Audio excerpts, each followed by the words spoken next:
তো good morning ছাত্র সমাজ, কেমন আছো সবাই? আশা করি সবাই ভালো আছো। তোমাদের প্রত্যেককে আরেকবার স্বাগত জানাই আমাদের নতুন চ্যানেলে। তো আমরা বাংলা শুরু করেছিলাম। তো বাংলা সাহিত্যে আমাদের জ্ঞানচক্ষু গল্পটা হয়েছিল। তো আমাদের নেক্সট রয়েছে একটা কবিতা, নাম হচ্ছে অসুখী একজন। তো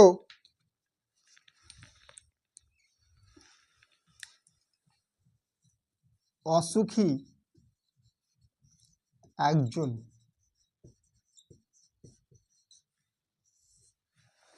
অসুখী একজন,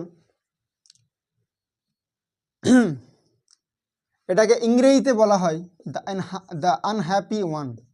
দ্য আনহ্যাপি ওয়ান মানে অসুখী একজন। এটা কিন্তু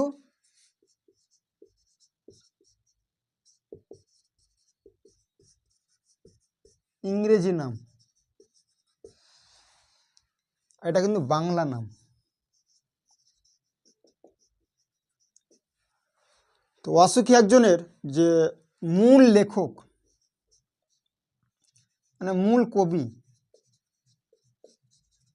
সেটাকে পাবলো নেরুদা।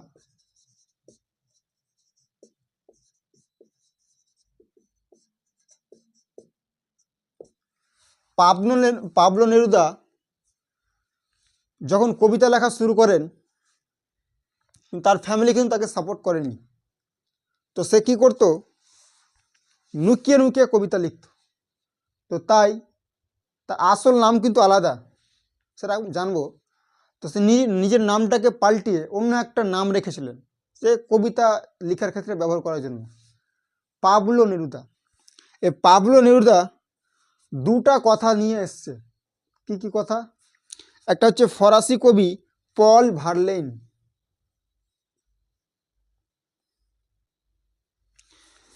ফরাসি কবি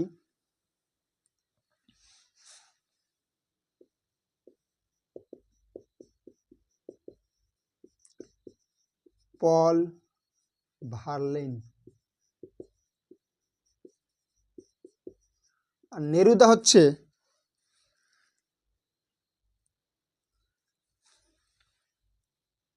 চেক কবি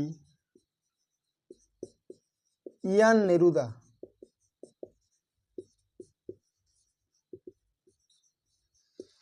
তাহলে এই দুজনের নামে নিয়ে কিন্তু তার পাবলো নেরুদার নামটা হচ্ছে। তার আসল নামটা কি?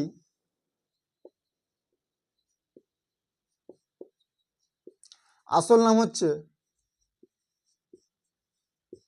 নেফতালি রিকার্দো রিয়েস বাসো আলতো।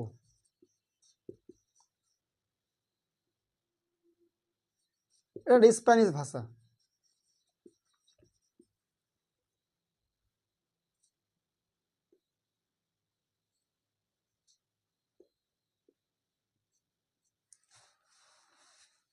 তো এই পাবলো নেরুদা কিন্তু একজন নোবেল জয়ী কবি, নোবেল পেয়েছেন সাহিত্যে, কিন্তু নোবেল পেয়েছেন। কোন সাহিত্যে? স্প্যানিশ সাহিত্যে 1971 সালে। এটাকে বাংলায় অনুবাদ কি করেছেন, যেহেতু এটা স্প্যানিশ ভাষায় রচিত, মূল কবিতাটা কিন্তু স্প্যানিশ ভাষায় রচিত। এটা কথা আর জেনে নাও যে মূল কবিতার নাম কিন্তু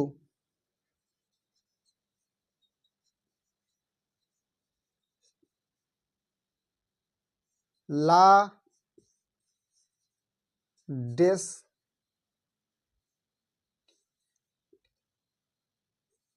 ডি চাঁদা। অনেকে ডেস ডি বলে, অনেকে ডেসটি বলে।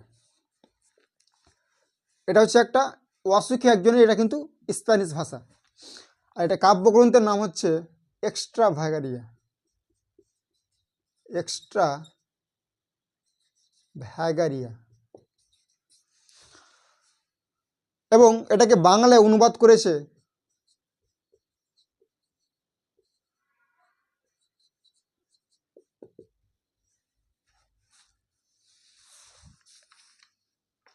নবারুণ ভট্টাচার্য।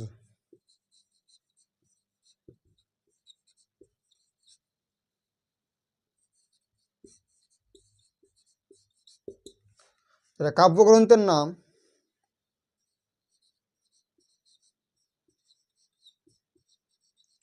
বিদেশি ফুলে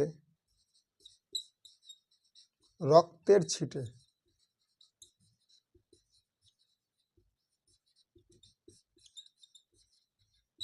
এই ছিল বিশেষ কিছু কথা যেগুলো কিন্তু আমাদের জানা উচিত।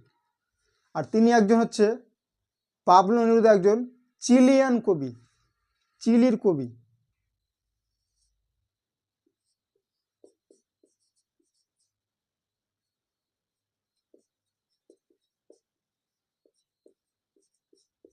চিলিয়ান কবি। তো শুরু করছি আমরা আমাদের গল্প। তোমাদের গল্পের মধ্যে একটা কথা পাবে, তুমি বলে একটা কথা রয়েছে, আমি তাকে ছেড়ে দিলাম, সে জানতো না, এই যে একটা কথা আসবে তুমি সে, এগুলো কিন্তু একটা অনেক সাহিত্যিক বা বলেছেন, অনেকে বলেছেন যে এটা কথকের প্রিয়তমা কথা বলা হয়েছে। কেউ বলেছে কথকের যে দেশ মা, সে দেশ মায়ের কথা বলা হয়েছে। আবার কেউ বলেছে যেটা কিন্তু সে হচ্ছে এটা ভালোবাসার একটা প্রতীক। বলছে যুদ্ধ যতই ভয়ানক হোক না কেন, ভালোবাসার কাছে তাকে হার মানতে হবে, ভালোবাসার কখনো মৃত্যু হয় না। এই আমাদের কবিতার মূল থিম, মূল বস্তু, মূল বিষয়বস্তু। প্রথমে বলছে আমি তাকে ছেড়ে দিলাম। তো একটা কথা আর জেনে নাও, চিলি বা যে স্পেন রয়েছে সেখানে একটা গৃহযুদ্ধ শুরু হয়েছিল। সেই গৃহযুদ্ধে কি হয়েছিল, যে দেশের সরকার, যে দেশের যে তরুণ যুবকরা রয়েছে তাদের কিন্তু একটা জোরপূর্বকই যুদ্ধে পাঠাতো। তো সেরকমই কথকও আমাদের কিন্তু বাধ্য হয়ে সেই যুদ্ধে যায়। তো সে কিন্তু কথকের যে প্রিয়তমা রয়েছে তাকে কিন্তু বলে যায়নি যে আমি আর ফিরে আসবো না, শুধু বলে গেছে যে একটা কাজে যাচ্ছি, বলে গেছে। তাই এখানে বলছে যে আমি তাকে ছেড়ে দিলাম। কাকে? তার প্রিয়তমাকে। অপেক্ষায় দাঁড় করিয়ে রেখে দরজায়, সে মেয়েটি কিন্তু দরজায় দাঁড়িয়ে আছে, অপেক্ষায় দিন গুনছে, প্রহর গুনছে। আমি চলে গেলাম দূর দূরে। দেখো দূরে পরে কিন্তু 3টা ফুল স্টপ আছে, মানে এখানে এটা অনেক দূরত্ব বোঝাচ্ছে। দূর দূরে মানে কি, এটা অনেক দূরত্ব বোঝাচ্ছে। সে জানতো না আমি আর কখনো ফিরে আসবো না। লাইনটা খুব গুরুত্বপূর্ণ, প্রায় প্রশ্ন আসে এটা দিয়ে। সে জানতো না আমি আর কখনো ফিরে আসবো না। কে কি জানতো না? একটা কুকুর চলে গেল, হেঁটে গেল গির্জার এক নান। এই লাইনটাতে অনেক ছাত্রী ভুল করে, ছাত্রছাত্রী সবাই, যে চলে গেল কে? কুকুর। আর হেঁটে গেল কে? গির্জার এক নান। হাঁটা কিন্তু মানুষের ক্ষেত্রে বলা হয়, হাঁটা এই শব্দটা মানুষের ক্ষেত্রে প্রয়োগ করা হয়। আর পশু পাখির ক্ষেত্রে কিন্তু চলে যাওয়া, পশুর ক্ষেত্রে কিন্তু চলে যাওয়া কথা বলা হয়। তো মানুষের ক্ষেত্রে চলে যাওয়া ব্যবহার করা হয়, কিন্তু হাঁটা শব্দটা কিন্তু মানুষের ক্ষেত্রে ব্যবহার করা হয়। তাহলে বলে যে কে হেঁটে গেল, তো যখন হাঁটার শব্দ আসবে তো মানুষের কথা আসবে। মানুষ মানে কি? সে গির্জার নান। নান মানে কি? যারা মেয়ে সন্ন্যাসী, যেটা সন্ন্যাসিনী বলা হয়। একটা সপ্তাহ আর একটা বছর কেটে গেল। তো কথক চলে গেছে, সেই তার অপেক্ষারত সেই নারীটি, সেই প্রিয়তমা, তার পছন্দের নারীটি কি করছে? অপেক্ষায় দিন গুনছে। একদিন যাচ্ছে, 2 দিন যাচ্ছে, 1 মাস যাচ্ছে, 2 মাস যাচ্ছে। সে কিন্তু বছরে এভাবে বছরের পর বছর, মানে বছর নয়, মাসের পর মাস কাটলো, তারপর একটা বছর কেটে গেল। বৃষ্টিতে ধুয়ে দিল আমার পায়ের দাগ। এই লাইনে তোমাদের একটা প্রশ্ন করি, যে উত্তর পারবে কিন্তু কমেন্টে লিখে জানাবে। বৃষ্টিতে ধুয়ে দিল আমার পায়ের দাগ, বৃষ্টিতে তার নিচে দাগ, কোন কারক হবে? কমেন্টে লিখে জানাবো। তো বৃষ্টিতে কি করলো? সেই পায়ের দাগটাকে ধুয়ে দিল। মানে কথক যে রাস্তা দিয়ে চলে গেছেন, তো সে রাস্তা দিয়ে প্রথমে তার পায়ের ছাপ ছিল। তো দিনের পর দিন যখন দিন অতিবাহিত হতে থাকে, সেই পায়ের দাগটা কিন্তু মুছে যায়। ঘাস জন্মালো রাস্তায়। এবার কি হয়েছে? রাস্তায় ঘাস জন্মেছে, আর একটার পর একটা পাথরের মতো পরপর পাথরের মতো বছরগুলো নেমে এলো তার মাথার উপর। দেখবা যদি কোথাও কোনো জায়গায় বা কোনো রাস্তাতে মানুষ চলাফেরা না করে, দেখবা সেখানে কিন্তু আগাছা ঘাস টাস জন্মে যায়। তাই বলছে ঘাস জন্মালো রাস্তায়। কথকের যে মানে বাড়ি থেকে যে রাস্তা ছিল, সেই রাস্তাটা কিন্তু ঘাস জন্মেছে। আর একটার পর একটা পাথরের মতো পর পর পাথরের মতো বছরগুলি নেমে এলো তার মাথার উপর। এখানে পাথরের সঙ্গে বছরগুলোকে তুলনা করা হয়েছে। তো দেখবা যে সমস্ত মেয়ের স্বামীরা কিন্তু বিদেশে থাকে, মানে বিদেশে কাজ টাজ করে, তো তারাই জানে অপেক্ষা কি জিনিস। তো যেহেতু তার কথক মানে তার যে প্রিয়তমা, মানে যে মেয়েটাকে রেখে গেছে কথক, তো সেই মেয়েটা কিন্তু তার অপেক্ষায় দিন গুনতে আছে। 1 দিন 2 দিন 1 মাস 2 মাস এভাবে বছরের পর বছর কাটতে থাকে। তো যত দিন যাচ্ছে যে অপেক্ষার যে একটা বোঝা, একটা যে যন্ত্রণা, এটা কিন্তু আরও তীব্র হচ্ছে। তাই এখানে বছরগুলিকে একটা পাথরের মতো একটা তুলনা করা হয়েছে। তারপর যুদ্ধ এলো, লাইনটা দাগিয়ে রাখো, তারপর যুদ্ধ এলো। যুদ্ধে কি কি হয়েছিল, কি কি ক্ষতি হয়েছিল। তো এবার কি হলো, যুদ্ধ শুরু হলো। কত গিয়েছে, এবার যুদ্ধ শুরু হলো। রক্তের এক আগ্নেয় পাহাড়ের মতো। আগ্নেয় পাহাড় মানে কি, যে পাহাড় থেকে আগ্নেয়গিরি নির্গত হয়, মানে যে ভূপৃষ্ঠের যে কঠিন পদার্থগুলো রয়েছে সেগুলো গলিত অবস্থায় থাকে। এবার যখন কোথাও একটা ফাটল দিয়ে বেরিয়ে আসে সেটাকে বলা হয় আগ্নেয়গিরি। তো আগ্নেয়গিরি কিন্তু রংটা হচ্ছে লাল। তাই বলছে রক্তের এক আগ্নেয় পাহাড়ের মতো। রক্তকে এখানে আগ্নেয় পাহাড়ের মতো তুলনা করা হয়েছে, ভয়ঙ্কর লাল। শিশু আর বাড়িরা খুন হলো।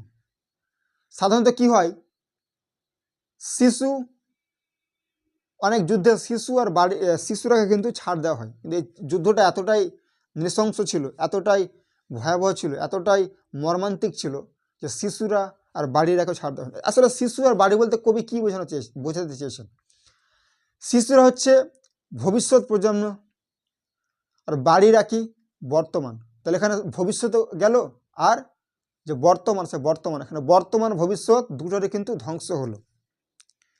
সেই মেয়েটির মৃত্যু হলো না। এত কিছু পরে কিন্তু যে মেয়েটি কথকের অপেক্ষায় দাঁড়িয়ে আছে, সে মানে প্রহর গুনছে, দিন গুনছে, সেই মেয়েটি কিন্তু মৃত্যু হয়নি। সমস্ত সমতলে ধরে গেল আগুন। যুদ্ধ শুরু হয়েছে, বিভিন্ন রকমের বোমা, আগ্নেয়াস্ত্র ব্যবহার করছে। কি হচ্ছে, পুরো যে সমতল, পুরো যে শহরটা, সে শহরের সব জায়গায় কিন্তু আগুন ধরে গেল। শান্ত হলুদ দেবতারা, যারা হাজার হাজার বছর ধরে ডুবেছিল ধ্যানে, উল্টে পড়লো মন্দির থেকে টুকরো টুকরো হয়ে। শান্ত হলুদ দেবতা মানে কি, শান্ত কেন বলা হয়েছে, দেখবা দেবতারা কিন্তু একটা ধ্যানমগ্ন অবস্থায় থাকে, তাই এখানে তাদের শান্ত বলা হয়েছে। তো বলছে তারা কিন্তু হাজার হাজার বছর ধরে ধ্যানে ডুবেছিল। তো এখানে কিন্তু তাদেরও কিন্তু দেবতারা কিন্তু সেই যুদ্ধ থেকে ছাড় পায়নি। দেবতারা কিন্তু সেই মন্দির থেকে টুকরো টুকরো হয়ে পড়ল। তারা স্বপ্ন দেখতে পারলো না। এখানে কাদের কথা বলা হয়েছে, সেই দেবতাদের কথা বলা হয়েছে। সেই মিষ্টি বাড়ি, সেই বারান্দা, যেখানে আমি ঝুলন্ত বিছানায় ঘুমিয়েছিলাম, গোলাপি গাছ, ছড়ানো করতলের মতো পাতা, চিমনি, প্রাচীন জলতরঙ্গ, সব চূর্ণ হয়ে গেল, জ্বলে গেল আগুনে। লাইনটা দাগিয়ে রাখো, সব চূর্ণ হয়ে গেল, জ্বলে গেল আগুনে। আর যে তারা স্বপ্ন দেখতে পারলো না, 2টা লাইন দাগিয়ে রাখো 3 মার্কের জন্য। তো বলছে যে কথক এখানে নিজের যে দেশভূমি, যেখানে তার বাড়ি রয়েছে, সেটা একটা বর্ণনা দিচ্ছে। তার বাড়িতে কি রয়েছে, একটা বারান্দা রয়েছে, একটা ঝুলন্ত বিছানা রয়েছে। ঝুলন্ত বিছানা মানে কি, দেখবা তোমরা যদি কোনো পার্কে যাও বা কোনো, হ্যাঁ সেরকম পার্কে থাকে যে একটা দোলনা থাকে একটা, এটা বলছে ঝুলন্ত বিছানা। গোলাপি গাছ, এখানে কিন্তু গোলাপ ফুলের গাছের কথা বলা হয়নি, এটা গোলাপি গাছ, এক ধরনের গাছ যার পাতা রংটা কিন্তু গোলাপি। ছড়ানো করতলের মতো পাতা, তার পাতাটা কিরকম, ছড়ানো করতলের মতো। চিমনি, চিমনি জিনিসটা কি, দেখবা বাড়িতে রান্না হয়, সে রান্নার যে ধোঁয়াগুলো একটা পাইপের মাধ্যমে বা একটা, হ্যাঁ সেরকম পাইপের মতো আকার থাকে, সেটাতে কিন্তু বাইরে বের হয়, এটা বলে চিমনি। প্রাচীন জলতরঙ্গ, জলতরঙ্গ মানে কি? এটা এক ধরনের কিন্তু বাদ্যযন্ত্র। এখানে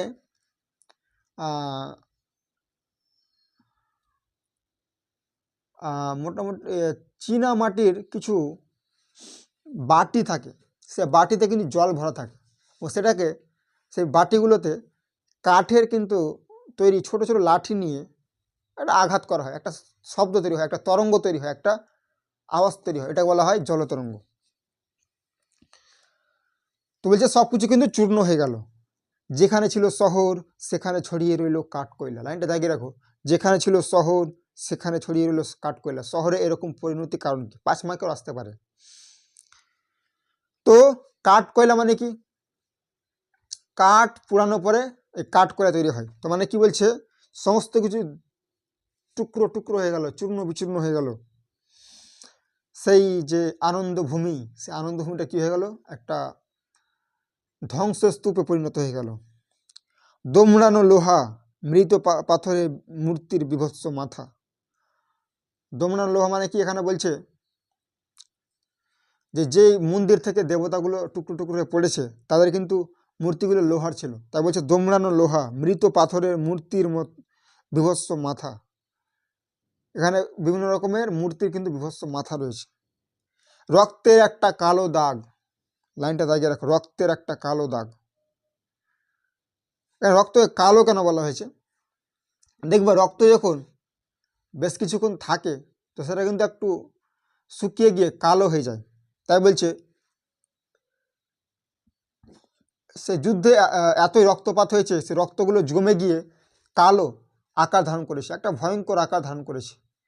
এখানে যুদ্ধের ভয়াবহতা বুঝাইতে কিন্তু এই কালো কথাটা ব্যবহার করা হয়েছে। আর সেই মেয়েটি আমার অপেক্ষায়, কিন্তু সেই মেয়েটি কিন্তু এখনো অপেক্ষায় দিন গুনছে। কোন মেয়েটি? যে মেয়েটিকে কথক ছেড়ে এসেছিলেন। তো এখানে অনেকেই বলে যে এটা কথকের প্রিয়তমা, অনেকে বলে কথকের দেশমা। তো আসলে এখানে গল্পটা কিন্তু ভালোবাসার বনাম যুদ্ধ। তো যুদ্ধ এবং প্রেম, তো সেখানে দেখতে গেলে প্রেম কিন্তু যুদ্ধের কাছে সবসময় হার মানবে, কারণ ভালোবাসার কাছে যুদ্ধকে হার মানতে হবে, কারণ ভালোবাসা হচ্ছে এটা অমর, যার কোনো মৃত্যু হয় না। এই ছিল আমাদের কবিতার আলোচনা। তো তোমাদের এখান থেকে বেশ কিছু প্রশ্ন কিন্তু আমি তোমাদের দিব, তো কমেন্টে আমি লিঙ্ক দিয়ে দিব, সেখান থেকে তোমরা কিন্তু ডাউনলোড করে দেখে দিবে। তো এই ছিল আমাদের আজকে আলোচনা। যদি কোথাও কোনো বুঝতে অসুবিধা হয় অবশ্যই কমেন্টে লিখে জানাবে। তো আজকে অনুষ্ঠান এখানে সমাপ্ত। হায়াত বাকি তো মুলাকাত বাকি। আসসালামু আলাইকুম ওয়া রাহমাতুল্লাহ।